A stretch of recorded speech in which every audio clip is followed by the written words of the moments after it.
Hey, today we're going to be following up on our last video, which was about our Tesla road trip to California.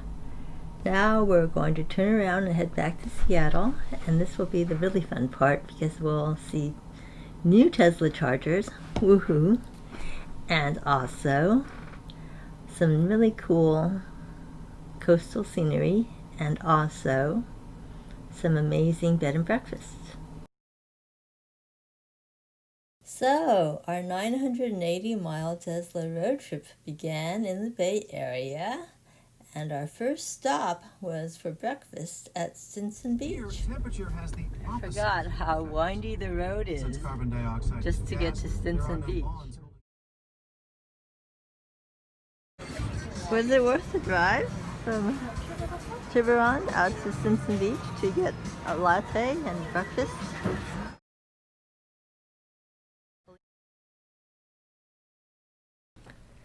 It was definitely an extra drive to get to Stinson Beach, but it was definitely worth it, I thought. Stinson Beach is full of art galleries and cute cafes and some excellent scenery of the coast.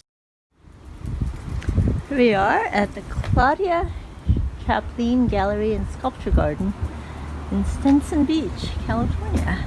We meandered our way up the California coast to our next stop, which was Smiley's Hotel and Saloon in Bolinas, California.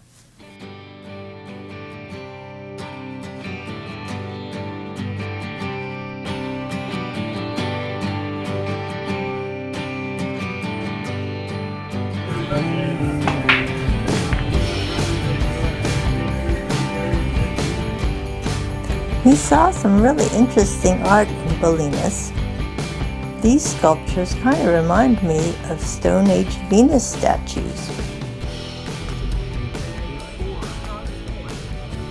After some time back on the road, we found our way to the Applewood Inn in Guerneville. And we checked in, and we found conveniently they had a Tesla charger for us. Then it was time to check out McTee's Bullpen in Guerneville for some pool and karaoke.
We visited the Korbel Champagne Cellars, and they gave us an awesome tour.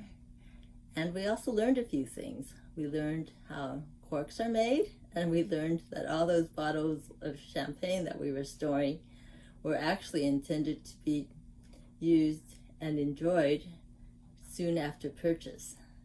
Storing champagne does not improve its quality. Continuing our wine country tour of Sonoma County, we visited La Crema's facility in Windsor, California. Their facility is located in the most amazing renovated barn, and it includes a permanent art collection featuring local artists.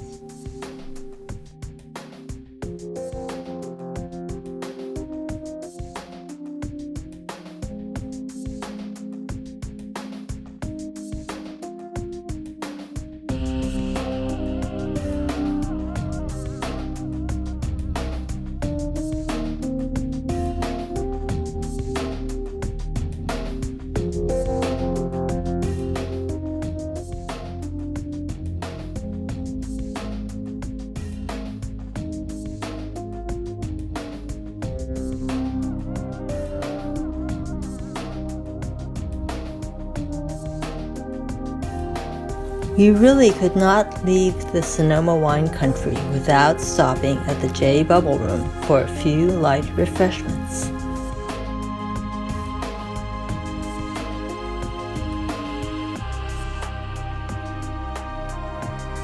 It does seem sort of ironic that we've spent a lot of our lives traveling in far-flung places, taking airplanes, going to other countries, without realizing what wonderful places there are to visit just right outside our doorstep. And that is one of the nice things of having discovered road tripping with a Tesla. We've discovered that we can have the convenience of being able to travel along American freeways, find all the great communities on the West Coast, and on top of that, we don't ever have to stop for gas. The drawback, of course, is that we have to have long stops to recharge, but hey, who's counting?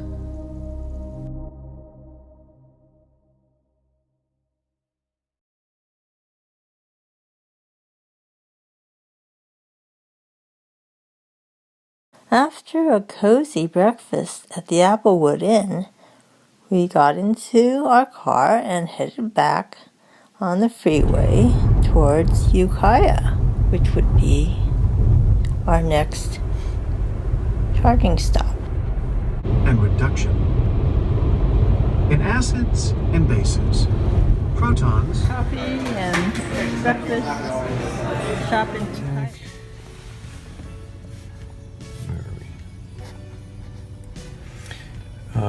And it is currently 1:45.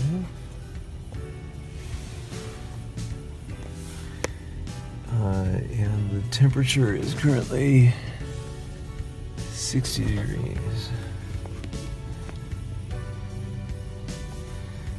Okay, so it ended up taking us 3 hours and 21 minutes to get here.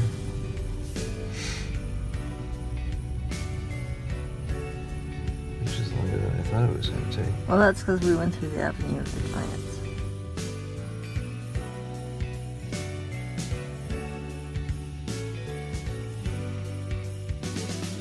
You have to give Tesla and Elon Musk credit for putting together this great website for planning out your trip. You can see from the map that there are superchargers in red, which are really fast and can get your battery fully charged in about an hour. And also there are destination chargers, which are not quite as fast and might require overnight charging or 5 to 8 hours of charging to fully charge your battery. Destination chargers are also tend to be located at lodging or other facilities that may not necessarily be open to a Tesla user in general. They might be destination chargers that are reserved for the use of their guests. The light gray chargers are future chargers that are not in use yet.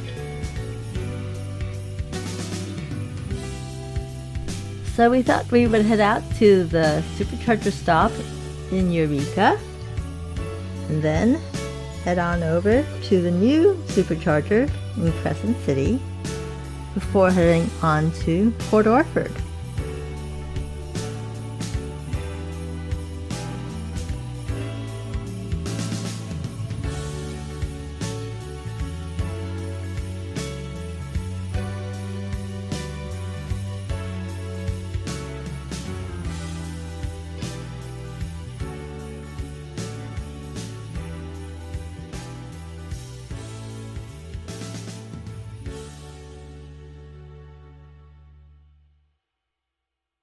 The car is currently charging. Look at how fast it's charging. 370 miles per hour. We're the only person charging on a brand new charger, or a relatively new charger. So it's really fast. So at 370 miles per hour, if we want to get to 200 from 86, so if we want to essentially get 114 miles. So 114 miles divided by 371. So it's only going to take 3/10 of an hour. So 18 minutes. That's assuming it continues charging at a linear rate. Actually, I think it'll come down a bit as it starts getting closer to the high 100s. But 18 minutes, so let's say in 20 minutes, say 30 minutes, we should be well above 200. Take a note, it's very hard to park into these spaces because you have cars coming at you at 90 degrees in both directions. Yeah. But that's okay. We're still at a Tesla charger. There's the Shore Mall food court. Sonnets by the court poets. Ludovico arranged for her to be married to a wealthy count, Giovanni Antonio Boltrafio, who worked in Leonardo's studio. There he ran into Nicholas Turner, a former curator at the British Museum and the Getty in Los Angeles. Silverman pulled out his digital camera and showed him a photograph of the portrait. I saw a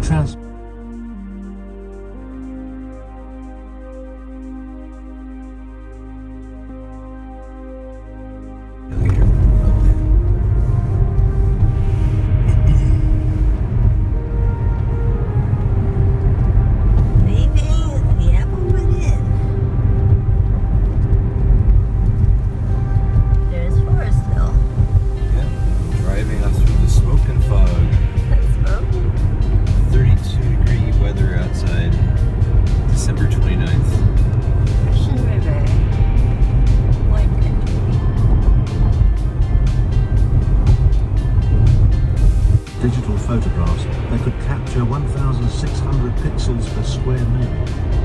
That enabled the image to be magnified hundreds of times, showing each strand of hair. The magnified images allowed a precise. His ingenious composition shows his mastery of complex rules of natural and artificial perspective, but it also shows his flexibility at fudging those rules when necessary. His ability to convey like stage directions. And in The Last Supper, which includes many of these gestures, we can see Leonardo choreographing the action. The 12 apostles are clustered into groups of 3.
Port Orford on the Oregon coast has a lively art scene, and the area around the beach includes the Hawthorne Art Gallery and the Redfish Seafood Restaurant.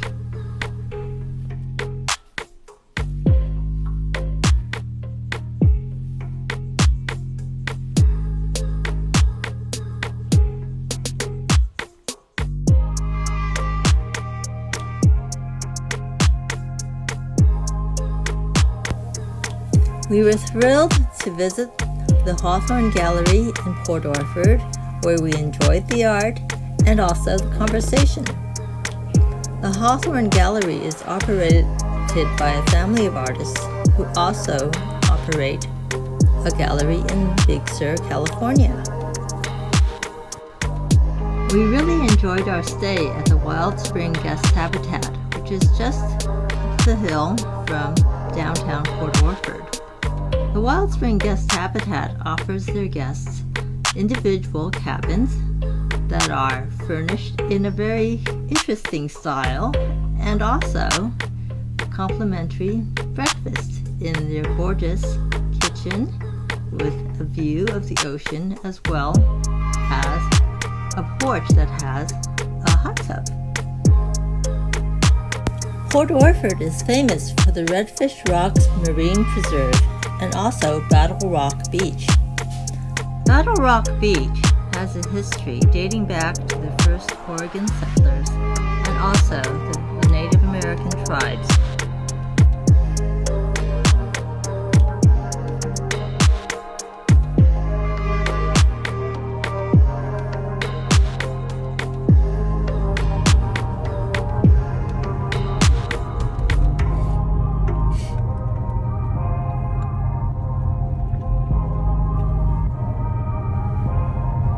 An imitation by others. Borja then marched on the coastal town of Senigallia, where local leaders had Found it. Yay. Tesla charger abandoned. Between the pillars here.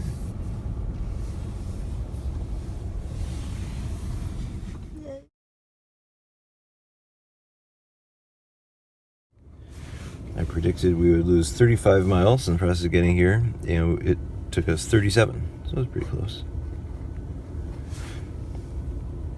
Press the button and you wait until you get a little white circle around the charger. You see if it's white, then you can unplug it. Oh, cool. If it's green or if it's blue, then it's still locked. And sometimes if the car is off, it won't unplug at all, or won't unlock until you turn on the car. So you have to use the key fob to unlock the doors or something like that. And sometimes that little door doesn't close on its own. Yeah, I'm not sure what's going on with that. It hasn't done that on previous trips. But there is a button to close it. Yeah, I think you can just tap it close with your hand, and I think that you can also, there's a control on the dash that does it, but I think when you tap it there or you push it back. So, okay. As Vasari reported, he displayed instead a very great disdain toward Leonardo. Milanese actually believed in him. Unlike Leonardo, Michelangelo was often contentious. He had once insulted the young artist Pietro Torrigiano, who was drawing alongside him in a Florence chapel. Torrigiano recalled, "Clenching my fist and giving him such a blow on the nose that I felt bone and cartilage go down like a biscuit beneath my nose." Michelangelo had a disfigured nose for the rest of his life. Combined with his slightly hunched back and unwashed appearance that made him a contrast to the handsome, muscular and stylish Leonardo. Michelangelo's rivalries extended to many other artists, including Pietro Perugino, who he called a clumsy Goffo artist. Perugino asks, how could he fail to envy and detest the easy charm, elegance, refinement, amiable sweetness of manner, dilettantism, and above all the skepticism of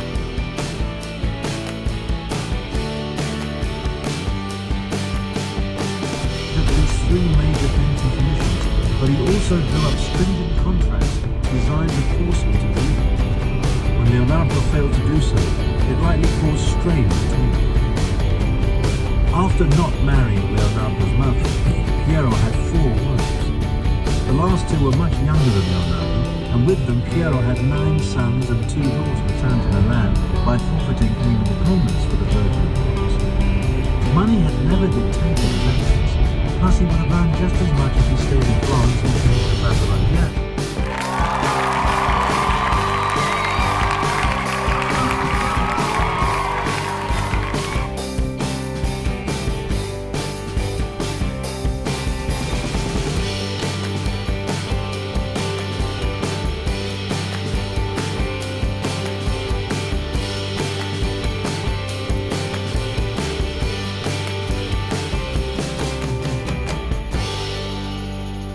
Thanks for watching, and we'll see you next time.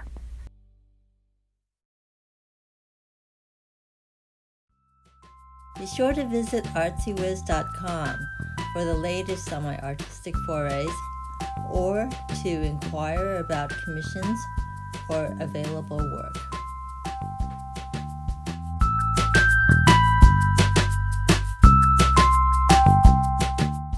Anyways, thank you for joining me in this video. I hope you subscribe to my channel. I hope you'll come and visit me again and watch my videos. And don't forget to like my video.